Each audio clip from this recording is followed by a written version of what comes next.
गांव में एक दूध वाला रहता था। उसका नाम गिरधर था। वह अपनी पत्नी और अपने एक बेटे के साथ रहता था। उसके पास एक ही गाय थी। वह बहुत प्यारी थी, मगर वह बहुत कम दूध दिया करती थी। वह जितना भी दूध देती थी, गिरधर उसे शहर में जाकर बेच आया करता था।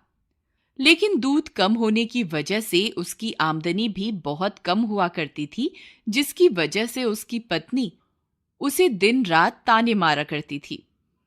अजी सुनो, इतने थोड़े से पैसों का मैं क्या करूं? इतने कम पैसों में तो घर चलाना भी मुश्किल हो रहा है। आपने पड़ोस के मोहन की बीवी को देखा? वह कल ही नई साड़ी खरीद के लाई है।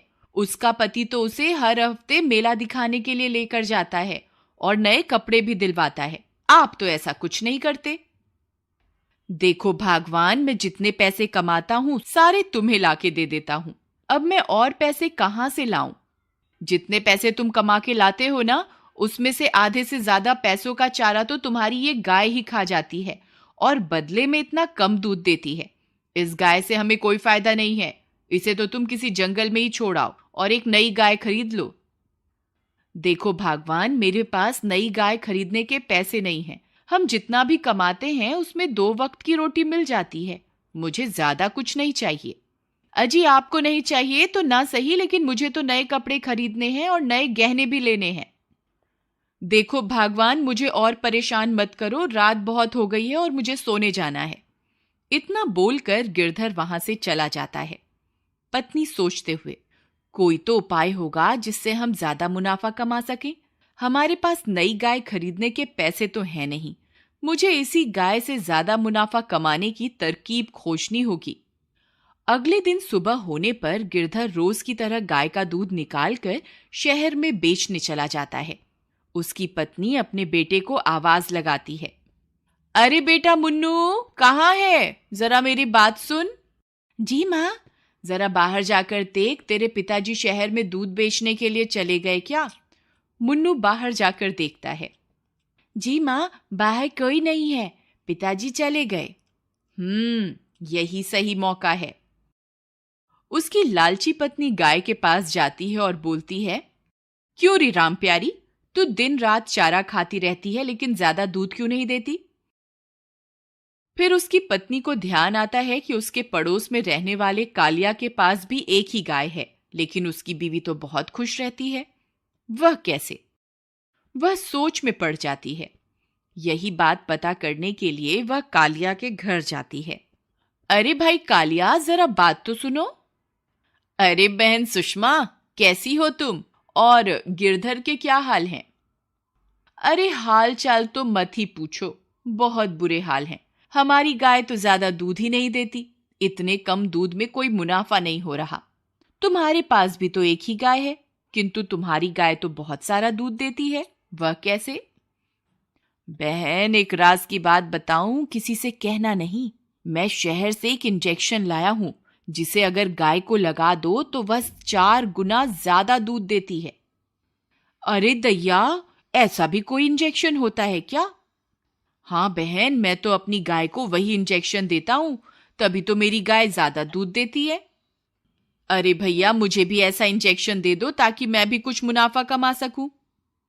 जरूर, क्यों नहीं, ये लो। लेकिन ध्यान रखना, गिरधर को पता ना चले। अगर उसे पता चल गया तो तुम्हारी और मेरी शामत आ जाएगी। हाँ हाँ, किसी को कुछ पता नहीं चलेगा। फिर उसकी पत्नी कालिया से इंजेक्शन लेकर अपने घर वापस आ जाती है और घर पहुंचते ही चुपके से अपनी गाय को इंजेक्शन लगा देती है। फिर अगले दिन रोज की तरह गिरधर अपनी गाय का दूध निकालता है। अरे ये क्या, आज तो पूरी बाल्टी भर गई, फिर भी दूध बंद ही नहीं हो रहा। लगता है भगवान ने मेरी लालची पत्नी की बात सुन ली। शायद अब हमारे अच्छे दिन आ जाएं। अब शहर चलता हूं और जो भी मुनाफा होगा उससे अपनी बीवी के लिए कुछ नए कपड़े खरीद लूंगा। शाम होने पर गिरधर अपनी बीवी के लिए कुछ नए कपड़े लेता है। उसकी बीवी नए कपड़े पाकर खुश हो जाती है। कुछ दिनों तक ऐसा ही चलता रहा। गिरधर की लालची पत्नी रोज अपनी गाय को इंजेक्शन लगा देती और गाय ज्यादा दूध देने लगती और गिरधर शहर जाकर दूध बेचता और जो भी मुनाफा होता वह सारा का सारा अपनी बीवी को दे देता। फिर एक दिन गिरधर की पत्नी रोज की तरह गाय को इंजेक्शन लगाने जाती है। गाय भी समझ चुकी थी कि ये लालची औरत उसे इंजेक्शन लगाने आ रही है। जैसे ही सुषमा उसे इंजेक्शन लगाती है, गाय छटपटाने लगती है। सुषमा, अरे आज क्या हो गया तुझे? इतना क्यों छटपटा रही है? एक जगह ठहर तो सही, रुक जा, इंजेक्शन तो लगाने दे। लेकिन गाय बहुत ज्यादा छटपटाती है और उसे इंजेक्शन नहीं लगाने देती। अरे बेटा मुन्नू, जरा मेरी बात तो सुन। जी माँ। मुन्नू बेटा, हमारी गाय की तबीयत थोड़ी खराब हो गई है, इसलिए मुझे इसे इंजेक्शन देना होगा। जरा तू इसे पकड़ के रख ताकि मैं इसे इंजेक्शन लगा सकूं। जी माँ, मैं अभी पकड़ता हूँ। फिर जैसे ही सुषमा उसे इंजेक्शन लगाने लगती थी, गाय फिर से छटपटाती है और इंजेक्शन गलती से मुन्नू के हाथ में लग जाता है। मुन्नू जोर से चिल्लाता है, अरे मर गया, हाय हाय। अरे ये क्या किया माँ? ये इंजेक्शन तो मुझे लग गया। हे भगवान, ये मुझसे क्या हो गया? अब क्या होगा? फिर रात होने पर मुन्नू की तबीयत खराब हो जाती है। अरे बेटा मुन्नू, सुबह तक तो तुम ठीक थे, ये अचानक तुम्हें क्या हो गया? पिताजी, सुबह गाय की तबीयत खराब होने की वजह से माँ गाय को इंजेक्शन लगा रही थी और गलती से वह इंजेक्शन मुझे लग गया। लेकिन सुबह तो गाय की तबीयत ठीक थी। पत्नी डरते हुए, नहीं नहीं, आपके जाने के बाद उसकी तबीयत थोड़ी खराब हो गई थी, तो मैंने पड़ोस के कालिया से एक इंजेक्शन लेकर उसे लगाना चाहा था, तभी गलती से वह इंजेक्शन मुन्नू को लग गया। गिरधर समझ जाता है कि वह इंजेक्शन किस लिए था। गिरधर गुस्से में, मैं जानता हूं भगवान, तुम कालिया से वह इंजेक्शन क्यों लेकर आई थी। अपनी चोरी पकड़ी जाने पर उसकी पत्नी बहुत शर्मिंदा हो जाती है। मुझे माफ कर दो, ये सब तो मैंने अधिक मुनाफा कमाने के लिए किया था। मुझे क्या पता था कि वह इंजेक्शन एक दिन मेरे बेटे को ही लग जाएगा। गिरधर, भगवान, आज उस इंजेक्शन की वजह से जब तुम्हारे बेटे की तबीयत खराब हुई तभी तुम्हें एहसास हुआ ना। ये सोचो कि जब तुम रोज गाय को इंजेक्शन लगाती होगी तो उस पे क्या बीतती होगी।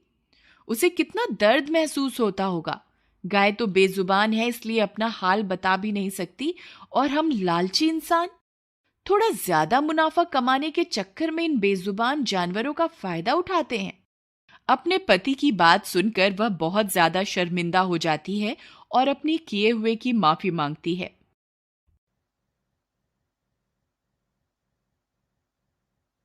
फिर वह गाय के पास जाती है और उससे भी माफी मांगती है, और गाय भी उसे मुस्कुराकर माफ कर देती है।